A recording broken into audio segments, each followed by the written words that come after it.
Hello. I'll let you hear some stories about a certain topic. I'll make my comments afterwards.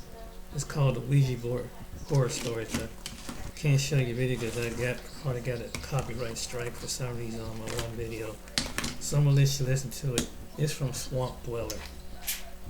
Alright. Hearing some creepy and allegedly true Ouija board stories sent in by viewers just like you. Per usual, if you have a story that you would like to share in a future episode, whether it's a Ouija board story or something else I got a story for you. scary, What happened be with sure me to on the submit Ouija it at board? swampdweller.net or on the Reddit at r/thedarkswamp. I'd love to share your This is story with Ouija board. everyone here in the swamp. Now, let's get into these creepy and downright strange Ouija board stories that'll freak you out tonight. Also, before we jump into these stories, I am running a Christmas giveaway right now. I'm giving away a brand new Nintendo Switch bundle, which comes with the Nintendo Switch, all the cool accessories, plus Mario Kart 8 and 3 months free membership of Nintendo Online. All information and how to enter is going to be in the link in the Happy holidays. description. Happy holidays, everybody, and let's get into these spooky stories.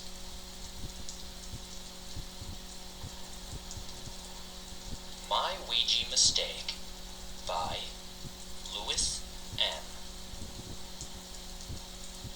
At about the age of 10, my friends recommended having a Ouija board session during a sleepover, as one does at that age, but the results were actually quite disturbing, at least for me. I need to touch base with them and find out what their experience was. The actual Ouija session was pretty anticlimactic, but as the story goes in hindsight, we may have opened a gateway. I'll tell the portions that scared me silly and brought a feeling of terror to my soul. One day I was sitting on the couch watching TV alone while my dad was out, guarded by my best friend, Mia, a 60-kilogram Rottweiler that I still miss to this day. He was my best friend. Dad even paid $2,000 in the 90s to fix his right side with steel pins after a car hit him. I'm getting off track. But while I was sitting there, the door in the central part of the 150 to 200-year-old house swung open by itself. No big deal, right? Except this door needed the weight of somebody very strong knocking into it to open it properly, due to it being so old and rusted over time. I got up and closed the door again, shoving it accordingly. It swung open again, which piqued my curiosity somewhat. Given the nature of the door, I got back up, did the door thing again, and decided to lock it, which involved utilizing 2 separate locks, one slide bolt, and a different one that was a little bit smaller on the bottom that we installed years later. I walked out of the other set of doors, which had remained closed the entire time. I approached them. The room had 2 doors, one left and one right. These doors opened into the front part of the house. I walked down the hallway towards the back of the house, and then kept watching TV, and then the door swung open again. I was petrified at this point. The dog was howling, so I left the damn doors alone. I also began having dreams of red orbs and mysterious presences. At least, I think they were dreams, because at the same time, they felt so terrifyingly real. One of the scariest parts of everything that happened after this Ouija board experience was this entity that I guess most people would call a ghost runner. It's not a silly 80s rip-off movie if that's what you think of. But, honestly, I would see this figure, and it would always be running away from me, into the darkness, almost like it wanted me to chase it. I never did. I just knew that if I did, it would end up very bad for me.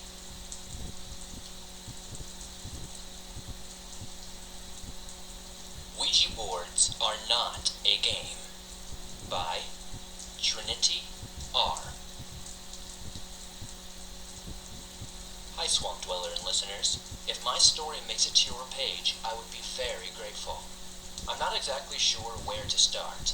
I think the main encounters I want to discuss are the night terrors.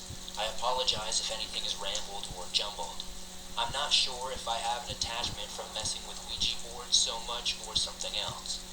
It's been happening for about 4 or 5 years at this point. When I get severe night episodes that feel like something physically heavy is holding me down, as accurate as a physical person, as real as you and I'll be in what feels like a wholly awake and conscious state when this occurs. And in most of these episodes, it feels like someone is crawling or lying on top of me. Sometimes they've done worse. Once I had one where I woke up. For brief context, we had a bad mouse infestation at the place we lived at the time. I felt like something was licking the back of my shoulder. I was sleeping on my side, with my back facing the empty side of my bed. I brushed it back like a mouse to shoo it away. When I moved back my shoulder, I felt physical facial features, a head, and a vast, fat, giant body laying against me. It was terrifying. They're usually terrifying. I'm not, and have never been a religious person, but the one thing that seems to prevent them or keep them away is praying to Jesus before bed and until I fall asleep.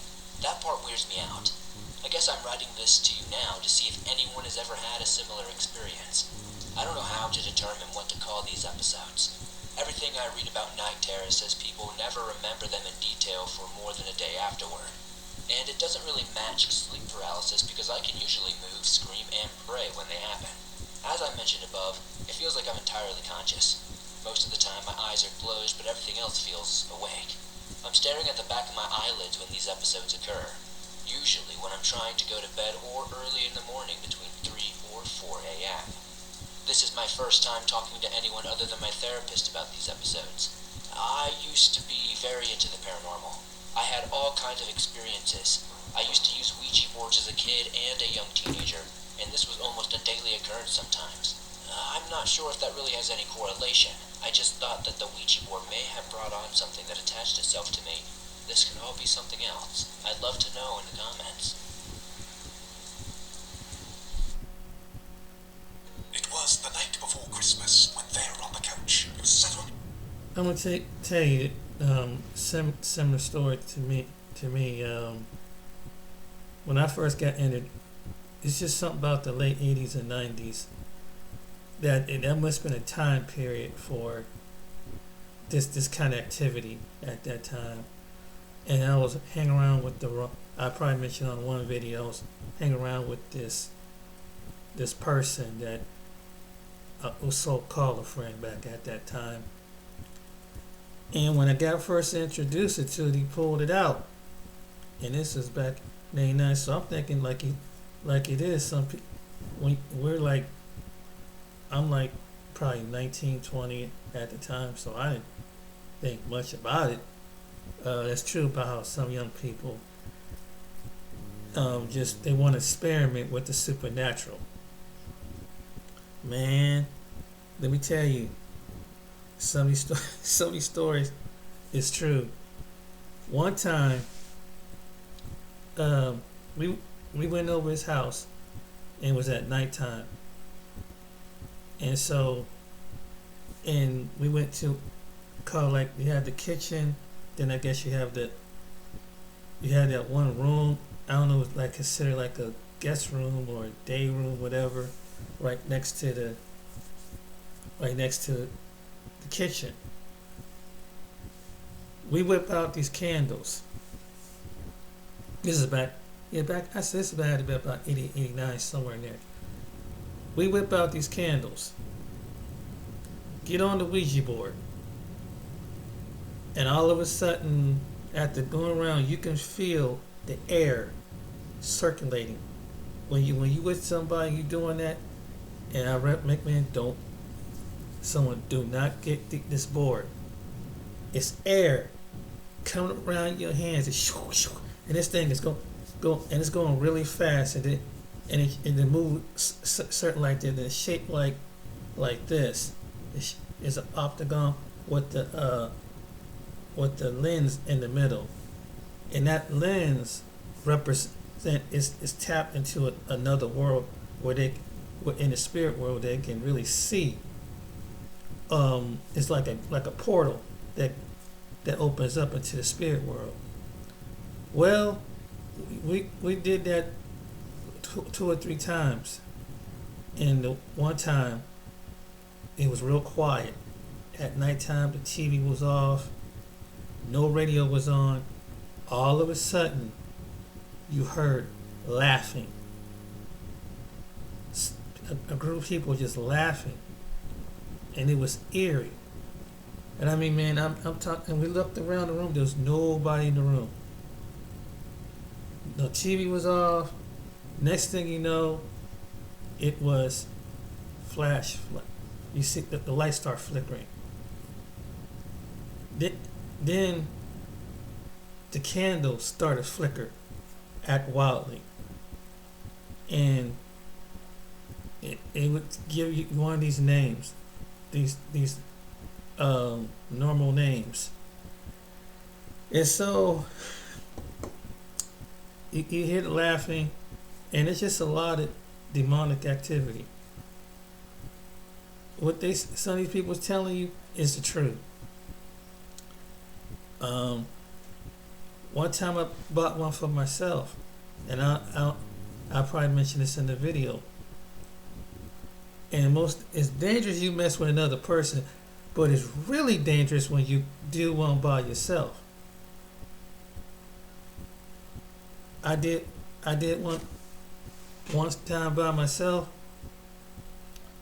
and again you feel that air, and all of a sudden, when I'm doing this, and I'm at one point I'm at my kitchen table, and all of a sudden, now this is the middle of summertime, and you know how it was kind of humid inside, and so all of a sudden you feel these heavy cold air drafts, very cold air. I mean, it's like a chill, and you can feel like something present sitting on the right side, something present sitting on the left side. And then when I look towards the window, like I'm looking at one of these windows in my place, and like the shadow, like it was just like in the daytime. This was happening in the daytime, because I did it in the daytime. You ever see Exodus, the movie, and you know when the priest finally excommunicate all that stuff about her in the movie, they showing these statues, whatever, and this one statue, let me show you what I'm talking about. And you know, and that was based on a true story, but I think it happened to a young boy, if I'm not mistaken. And man, the one thing that in the movies, the statue, and it's the one demon monster that the wings is, you can see about the wings up behind it. It's like you can see his wings sticking up on his back. This is a shadow of this thing. I'm not kidding, man. It scared the purity crap out of me. That's what.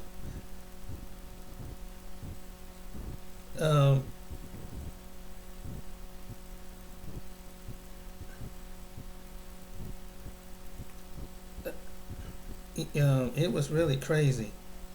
I'm gonna get back to the stories in a minute, but you probably remember this movie, The Exorcist. Everybody know about this movie. I ain't gonna play the trailer. I don't want to get a copyright strike. You know, but this is the movie.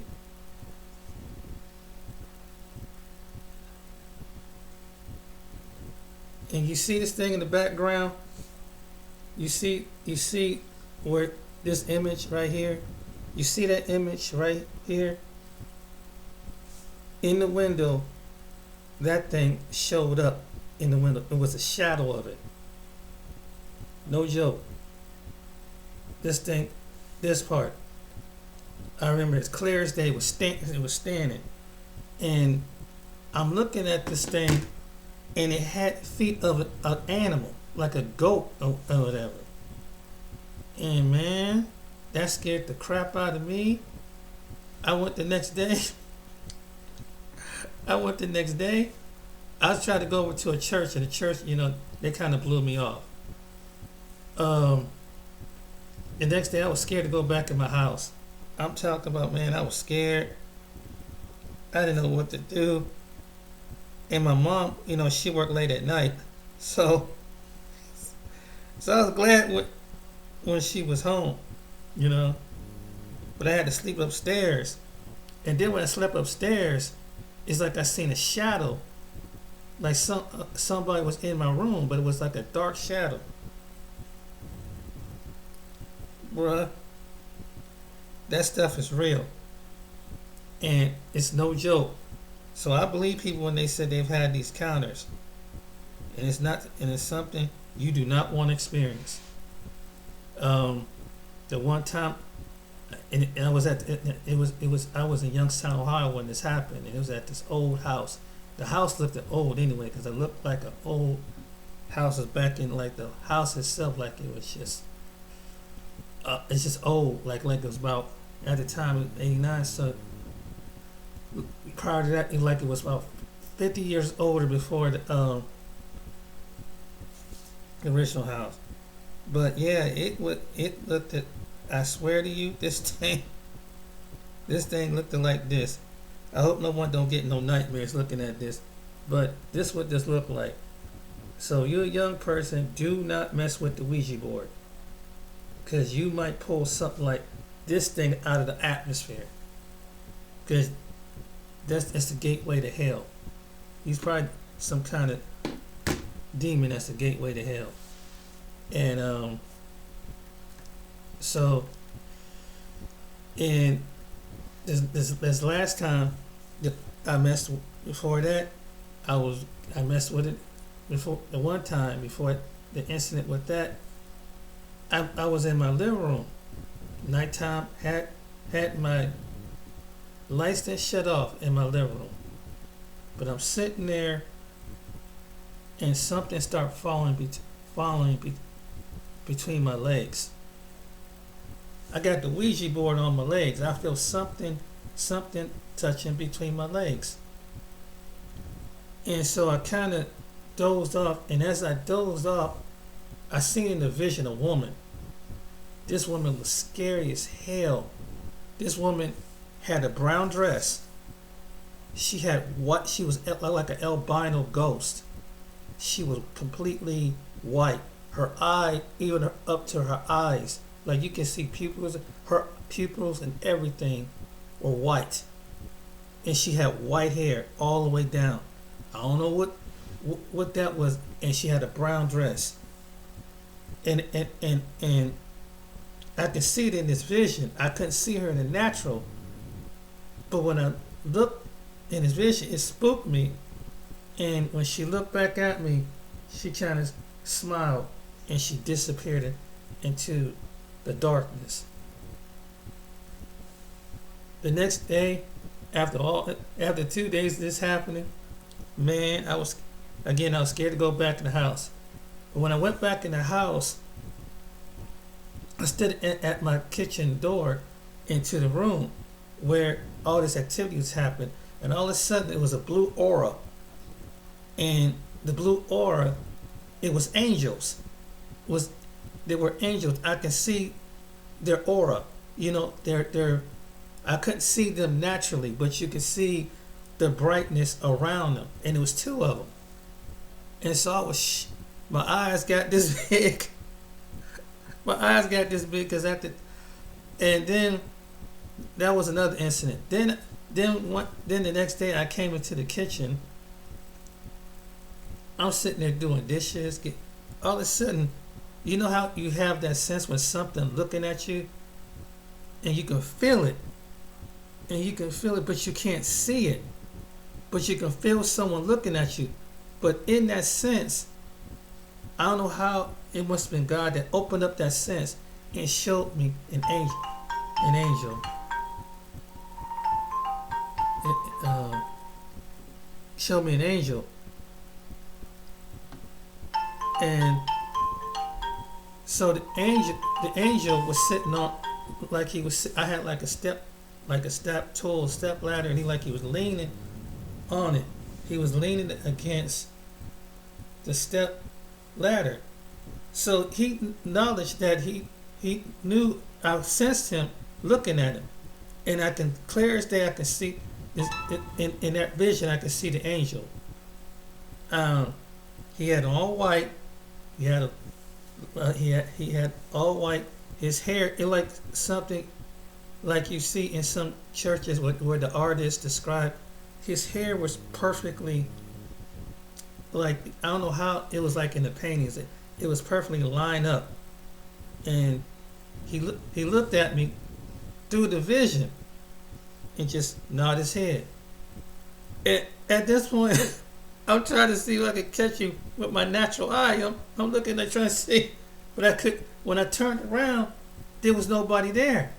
But that vision, like I'm looking at you in the camera, and you and just like you say I'm doing, and you see some, even though a camera you can see it in the camera, but imagine it's a sense, it's like that camera, you can see in that realm, because when you mess with something like that, you open up a door. I guess you can, at that time, you can see anything coming out, and I'm glad God kind of closed that realm up, kind of closed it up. You don't want to be sitting up there, somebody looking up at you like, oh, where'd you come from? And other people can, and like some other people can see it, like they can't see it, but you can see it. But that was really strange, that there's the sense that you can see through your sense that some people call it intuition. I don't know what it's called, but again, you're sitting there, you can sense someone looking at you. In the natural, you can turn around and see, it can catch you with your natural eye. You can see a person looking at you, or you can see somebody looking at you. But in the supernatural, you can't see it, but you can see. But with me, I could see the angel, and it was a protection, and I felt safe afterwards. God knew I was scared, so he just let me know that I got you. Don't worry. And this is before I got saved, came into the Lord, all that. Before I came into knowing Jesus for who you are, and it was a rough period in time in my life, because I was doing some wild things like that, because my dad has passed away, and I couldn't take it. And when you're young, and a lot of depression, all these other stuff kicking in, you do some crazy things when you're a young person that age. And so, that's what happened to me. So that was 3 incidents that happened with the Ouija board. And so another time, this was 10 years prior, my sister was married to one of her ex-husbands. Well, her ex-husband.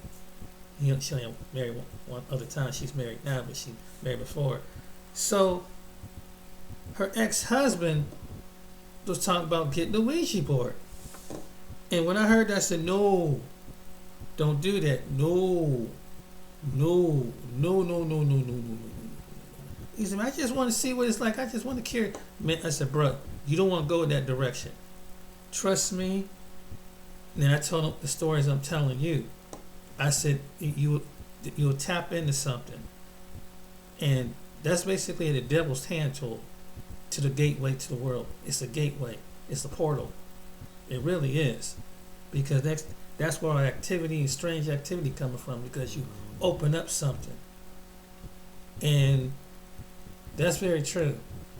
So that's my stories on what they talk about. But I'm going to get back to the video.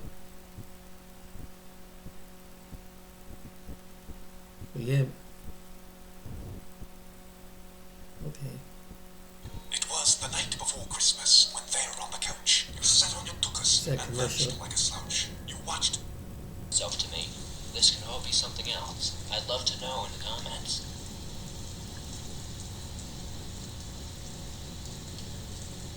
I played with a Ouija board by Clueless Clam. So, I was living in Virginia with my parents and 2 step-siblings.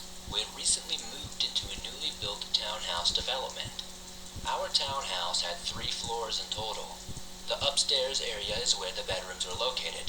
The living room and the kitchen were on the main floor, and the basement was my sister's bedroom. At the time, I was becoming increasingly more interested in the paranormal. I would watch all sorts of ghost shows on television. Eventually, I learned about what a Ouija board was. I wanted one so bad, but I knew I wouldn't have the means to buy a real one myself, and I knew my parents would disapprove, so I opted to make my own. I created a template out of a piece of cardboard, carefully replicating what a real one would look like. For the planchette, I used a square-shaped plastic lid that was about the perfect size. I heard it was not safe to use it by myself, and I didn't have any friends in the area then, so I asked my sister if she would try it with me. She was initially reluctant, but after some convincing, she was game. Our uncle had recently passed away a few months prior, so we decided to try and contact him. We set the board up in the basement, which was her bedroom, with a picture of her uncle next to us. We both lightly put our fingers on the makeshift planchette, and I began to ask questions like, "Uncle, redacted, are you here with us tonight?" To both of our surprise, it took a little while to get a response. The planchette moved to yes with force. At first I assumed that my sister was messing with me, but soon I would be proved wrong because she started crying very hard. After a few more questions with responses, my sister informed me that she wanted to stop. I don't remember what else we asked because it was so long ago, but I do remember that the planchette would move with haste after every question we asked. We ended up informing her quote-unquote uncle that we were leaving and moving the piece to goodbye. Afterward, it took some time for my sister to calm down, and I was pretty blown away by the experience. Strange things started happening to me almost immediately after. After we had finished using the board, we both went upstairs to calm down and watch television together.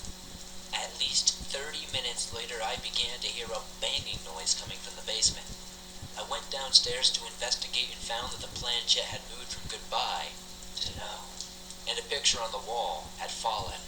This disturbed me, so afterward I opted to tear up the board and throw it away altogether. After I did this, I assumed that would be the end of it, and for my sister, it was. But for myself, I didn't know that this was just the beginning of months of pure terror for myself.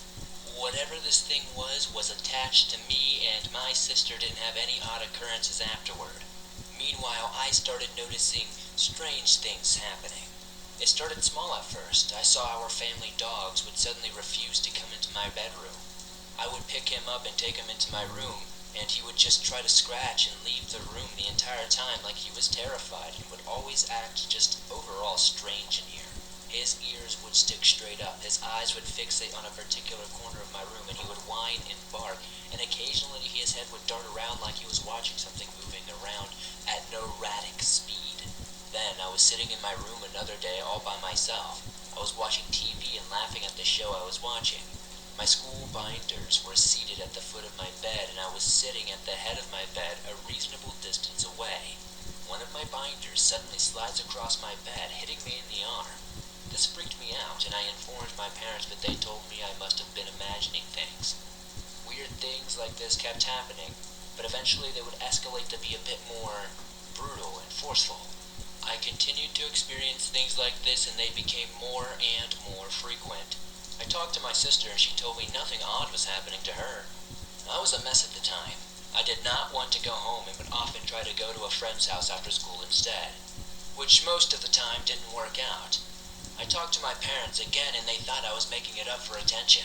After a couple of weeks of going through it, I had the most terrifying night of my life. This event in particular still sends shivers down my spine when I think of it.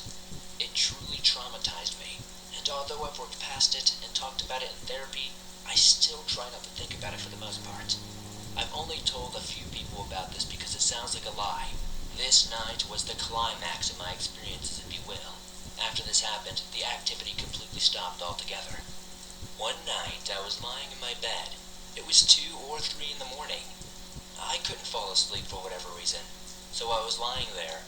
My whole family was likely asleep at the time, and the house was completely dark and silent. I slept with my door open at the time, and the only light source was a blue light emanating from the radio in my room. It was just bright enough to illuminate my room enough to see where I would be walking in the dark. I had my blanket over my head, covering half of my face, but I could still see my room from waist height down to the floor. To my horror, as I lay there with my eyes open, a black figure entered my field of vision near the foot of my bed. It was right next to my bed. There was no color on whatever this thing was. It was pure pitch black with no apparent features. I was paralyzed with Let me fear. tell you what that I is couldn't by scream or scriptures. move. I just lay there watching this thing slowly move down my bed until it stopped right in front of my face. I then felt the hand placed on my head through the blanket over me. The hand rested there for a second and then began moving in a circular motion for a few seconds. Eventually the hand lifted, and I watched the figure slowly move away and out of my room. This is the last thing that ever happened. After that, it stopped as fast as it started. This whole ordeal had a significant impact on my life. This is the first time I'm sharing this story online or on a podcast. I haven't tried until now because I did not want to type it out or relive it. But now I am more curious as to what the hell happened and what that thing was. I think I should also add that aside from the anxiety and depression issues, I am mentally sound. I have never experienced hallucinations or delusions, and I know what happened to me was real. I am sharing this with the Swamp Dweller show, not only to share my story, but also gain insight from others. What do you think this could have been? Could it have been a demon or some other entity? Has anyone ever heard of this or had any similar experiences? I'll tell you what that was. First mentioned the phrase, and it's called familiar spirit. In found in Leviticus chapter 19, verse 31.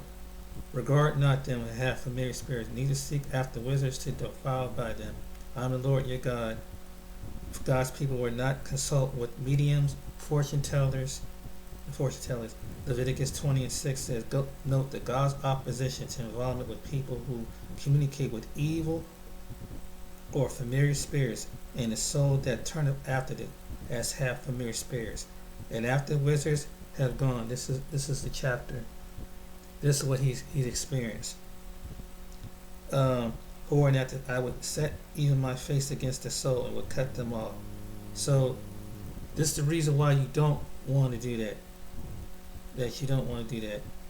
Deuteronomy 18 and 10 and 11 offers the next mention of familiar spirits, stating, there shall not be found among you one that maketh his son or daughter pass through the fire, or use divination.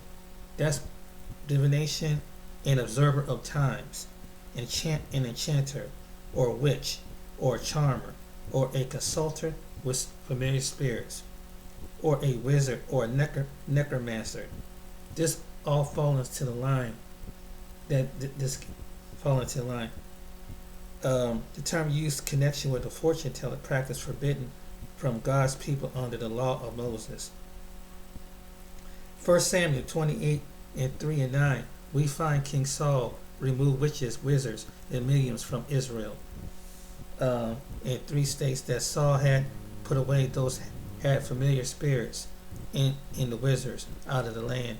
Yet desperation sought at medium. He could summon the spirits of Samuel for help in a difficult time, and the result of judgment soon took the life of Saul and his sons. You hear me? So when you consult with something like this, they could be sooner or later will take your mind and take your life. In 2 Kings 21 and 6, King I can't say the name, Messianic reign described as evil. He made his sons pass through the fire, observed the times, used enchantments, dealt with familiar spirits, wizards. He wrought with much wickedness in the sight of the Lord to provoke him to anger. Consulting with evil spirits was listed alongside witchcraft and child sacrifice. Hear this again. Consulting with evil spirits and listed along with witchcraft and child sacrifice. During Josiah's reign, his reform removing those who consulted familiar spirits. 2 Kings 23 and 24. The final 2 times familiar spirits were mentioned in King James Version are found in Isaiah 8 and 19. Says, and when you shall said unto you, seek unto them that have familiar spirits, and unto the wizards, and peep through the mother, that shall not a people seek unto their God, for a living and the living devil. God called his people to consult him, not another spirits. So if you belong to God, if you're a Hebrew or a Christian, and there's some people who are Christians or Hebrew or Judaism, you ain't supposed to be doing that, consulting or calling on, making altars and sending charms and rituals to a god. Isaiah 19:3 asks, and the spirit of Egypt shall fall upon the midst of their, and I will destroy the counsel thereof, that shall seek idols and charmers to them, and have familiar spirits to the wizards. Wizards could be witches or warlocks. God forbid of judgment upon those who consult evil spirits. That's what witches and warlocks do. Magicians can be considered a wizard because they work with magic. Familiar spirits have on evil or are evil spirits. Demons, that's what he encountered. A familiar spirit are evil spirits or demons. They have no place in the life of Christians. We are the life of God's spirit, stand against the spiritual forces, evil, as we seek to live for the Lord. Ephesians 6:12. So what he's saying is that, and that's the biblical version of it. That's the biblical version of familiar spirits. So what he experienced was a familiar spirit.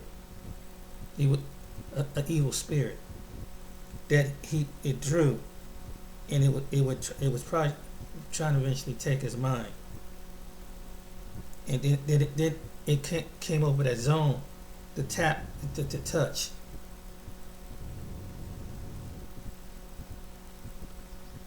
Again, a familiar, here's a definition of it. Here's another version of it. A demon supposedly obeying a witch is said to assume to form an animal. Her familiars have little griffins that nested in her skirts, a close friend associate. This is another version of it.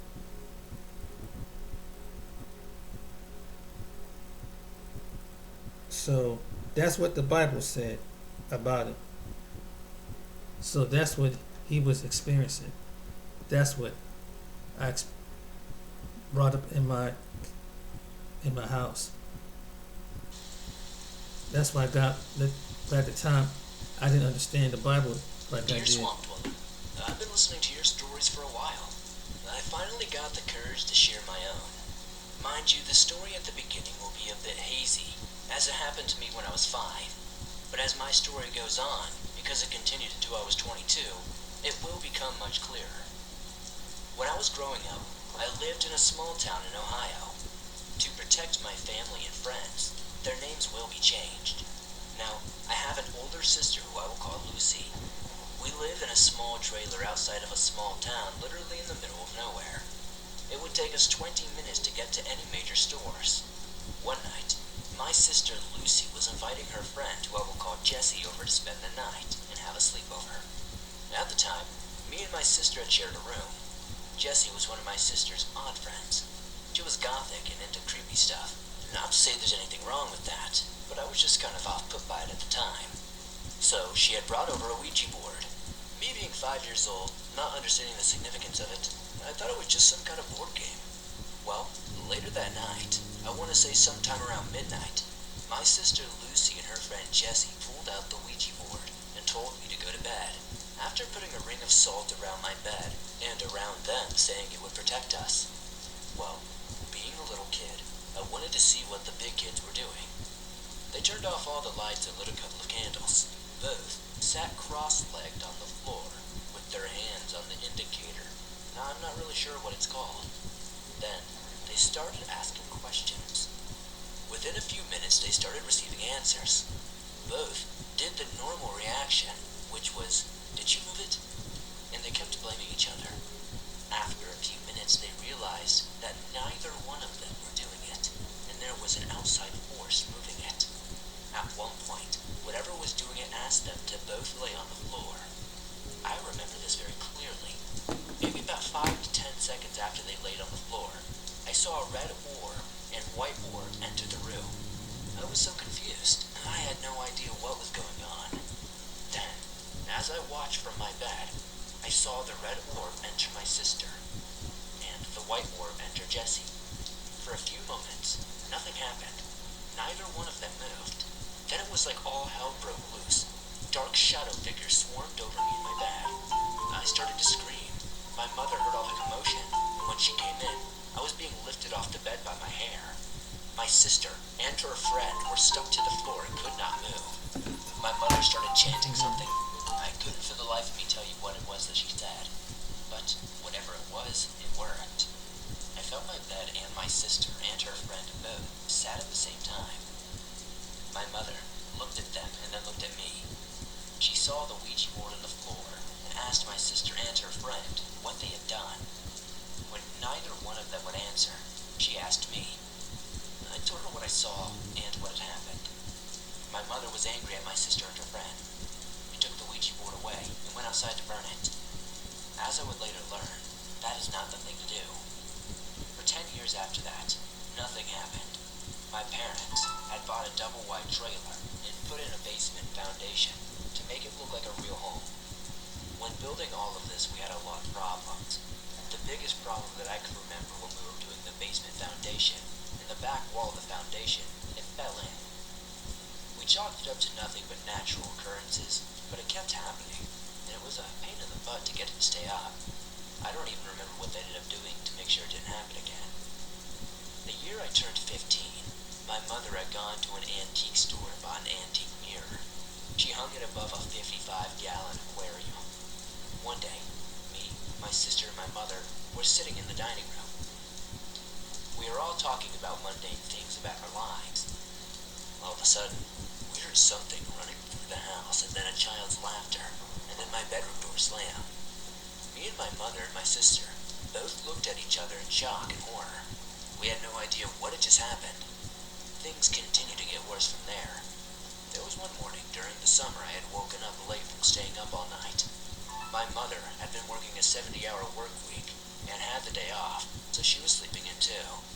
When I walked out into the kitchen, I screamed because all the cabinet doors were open and all the dishes were stacked on the counters. It was insane, because there were like canned vegetables on top of them, balanced in ways that were just not natural. This was stacked in a way that would be extremely odd for any human being to do. When my mother heard the scream, she came out of her bedroom and saw what had happened. She had started to put the pieces together. So, she did her best to seek help. She talked to my father about it.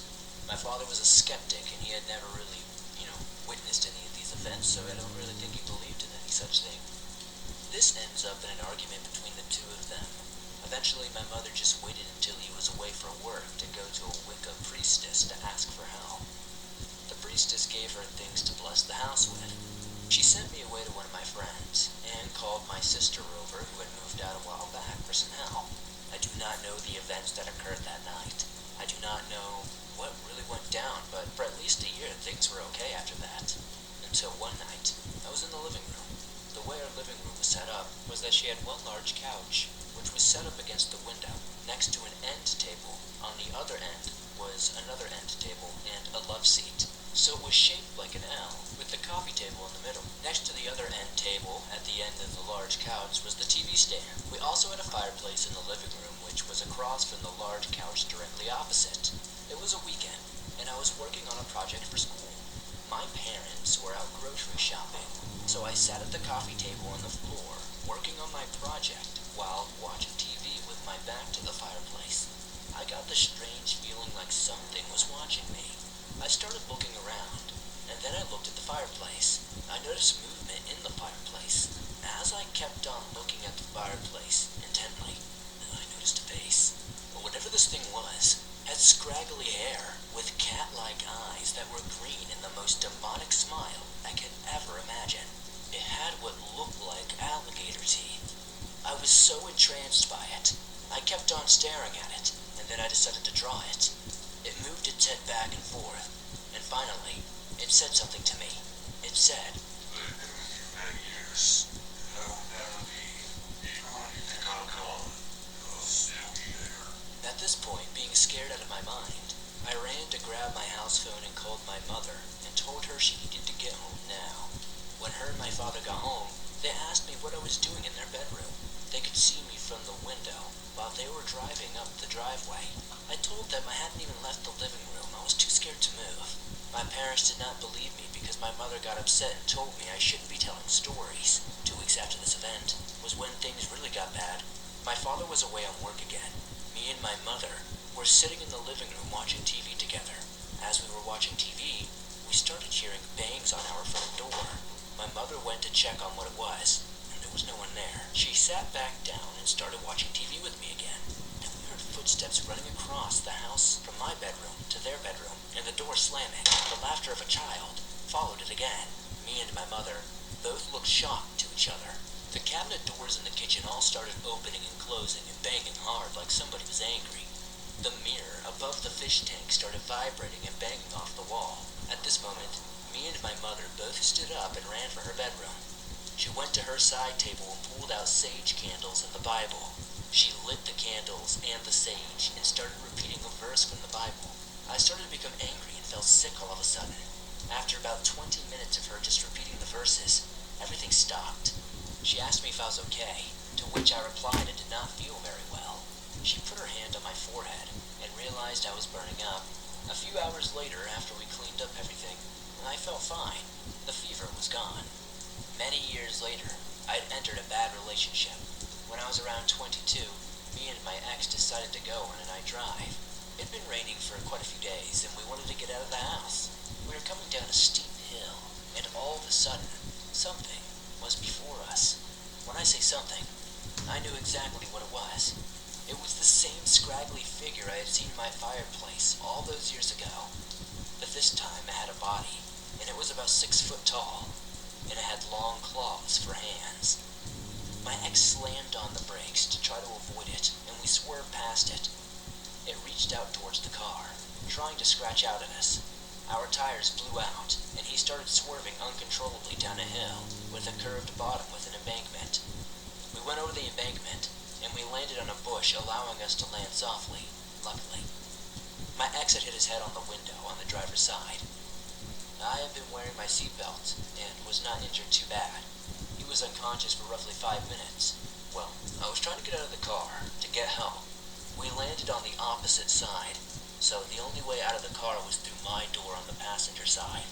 When he finally came to, Let me tell you he what that helped me was. open the passenger door and climb out. Explain to you what. Mind you, in this moment we were both in shock. He decided he was going to walk back to his house and pull the car out with his truck. He told me to stay there and wait. As I did, the figure appeared again, this time within 10 feet of me. It spoke without moving its mouth with that same demonic smile. I believe it was trying to say something to me, but I couldn't decipher it this time. My ex started coming down the hill with his truck. When the light hit the figure, it disappeared. I didn't tell him what happened. I was too scared and I thought I was still in shock. A few months later, me and him broke up. I have not seen him since, although I have heard about him, and things in his life have gone bad. I don't know if it was the creature's doing, or if it was just karma. I do know when I speak about these events that they send chills down my spine. I have not seen the figure since that day. I pray that I never will again. I don't know if it came from the Ouija board or not, but I refuse to have one in my home or around me. Sorry this was long-winded, but this really did happen. I hope you decide to share this on your show. I love listening to your stories, and hope you continue with it. Stop it right here. What the experience is, basically that spirit attached itself to him, and what happens is that the one thing his mother made the mistake was burning sage, because that's a whole different other element in itself that enhanced to that. So what happened to this person was is that in the spirit world, they're attached to you. they're what they call a wandering spirit, and they go to and from. So they until they get to who they're attached to. Is just that attached. So you really need to get to a church, and a anointed church, to really break that. And it's through Yeshua Jesus that can be broken, that the kingdom of God can break it and break that assignment off. And this, you can find this I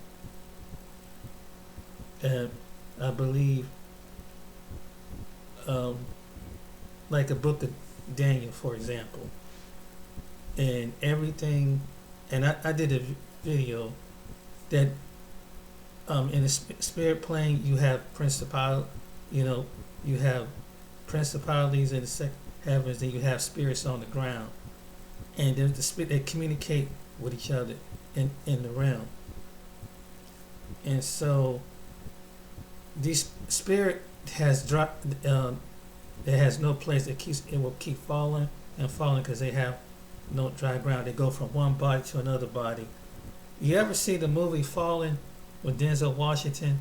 That's how they move. They jump from one to the other till they get to where they're going.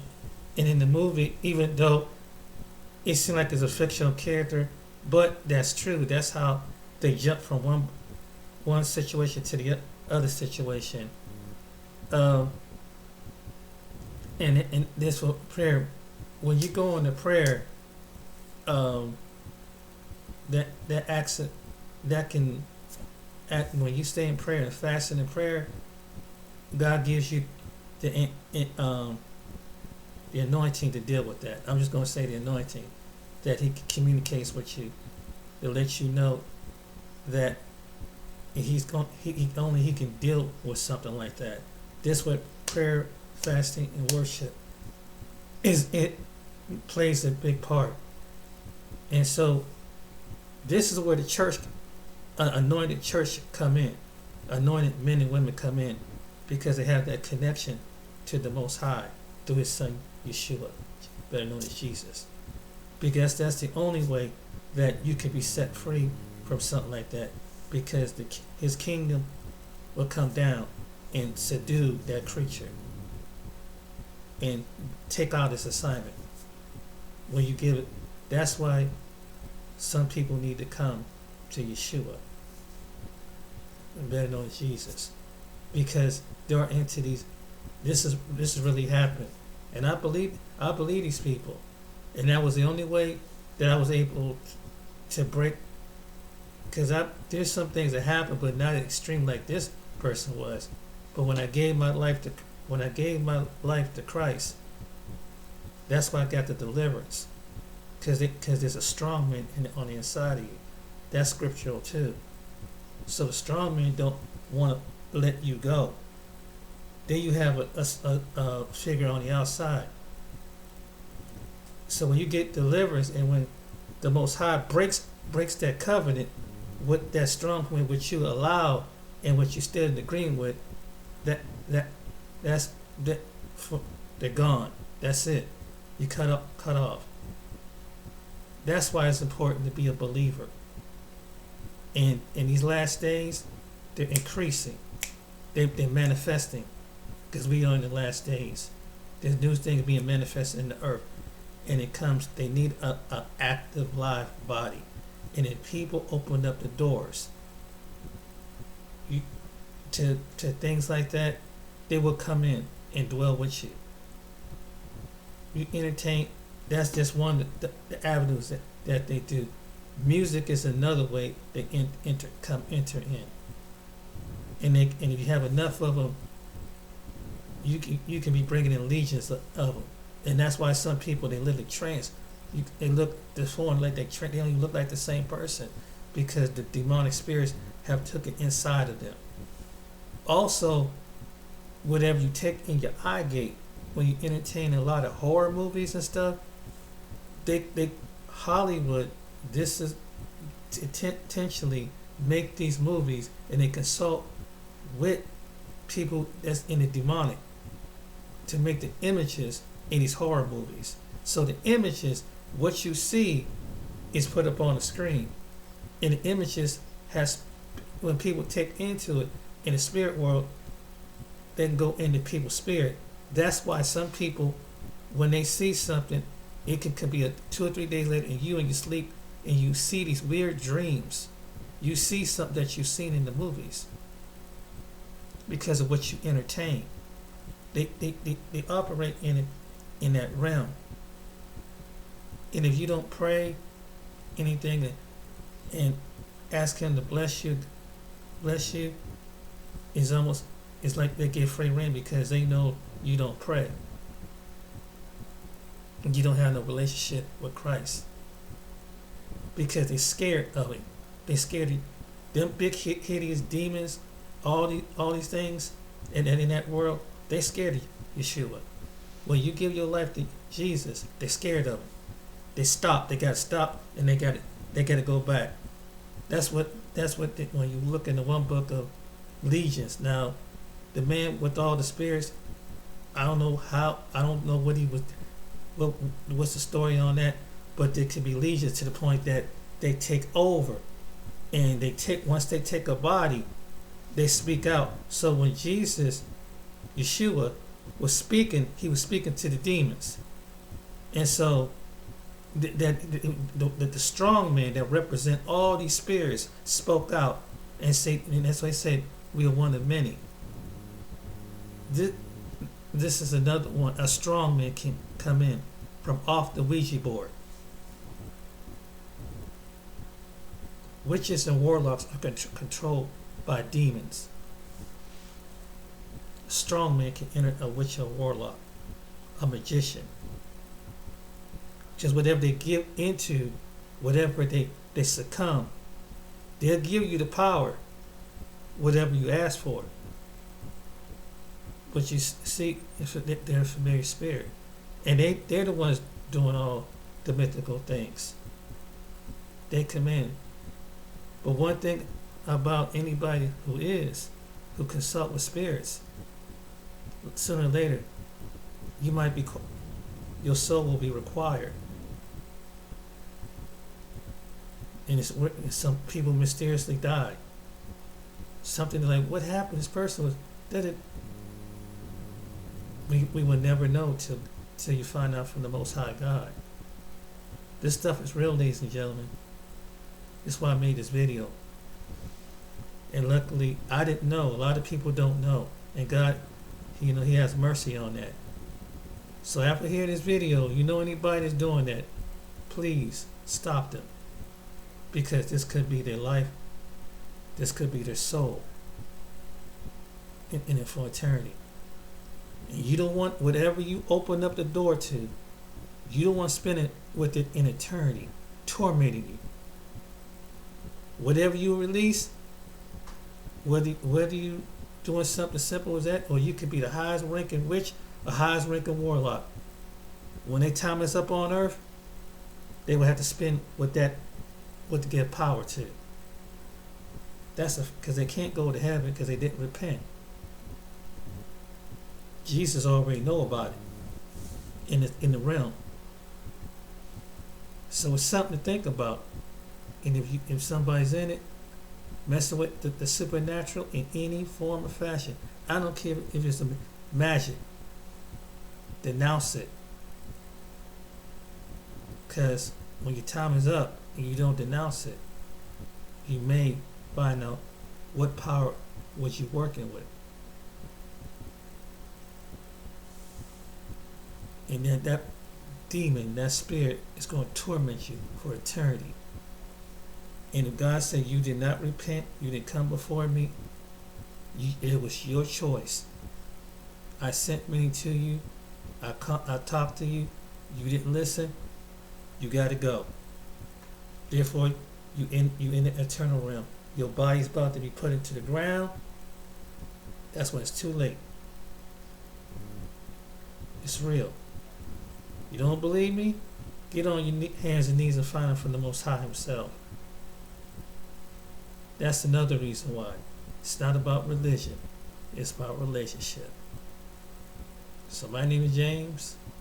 take this advice. Don't mess with the supernatural. Get the connection with the one that's the resurrection.